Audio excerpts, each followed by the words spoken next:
જો મિત્રો કહેવાય છે કે પુત્રના લક્ષણ પારણામાંથી હોય. આ સનેડો આંકવો ને એ ભલભલાને ગોતા ખવડાવી દે, પણ આ એક ખેડૂત પુત્ર છે ને ભાઈ, ગમે એમ તોય. અને ખેડૂતનો દીકરો ખેતી ન કરે બીજું કરે શું બાપ?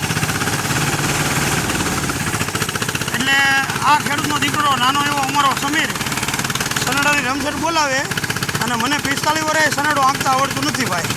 આ હું જગ જાહેર સ્વીકારું છું. અહીં બેઠો છું અને આ અમારા ગામની નળ એ માત્ર ને માત્ર 1 કિલોમીટર બાકી રહી ગઈ. સરકારની જે કાંઈ નીતિ હોય એ આગળ જતાં ફૂલ ફાસ્ટ રોડ છે ડામર, પણ આ નળ અને એ ગામડાની મજા. અને એમાંય જો કોઈ સામું મળે આગળ અમારાને હેલા જાય છે એ પણ નીરાવનો ફેરો. આ માવઠા એ ખેડૂતોને દોડતા કર્યા છે. હજી કાયમ છેલ્લા 15 દીથી દોડાદોડી મટી નથી.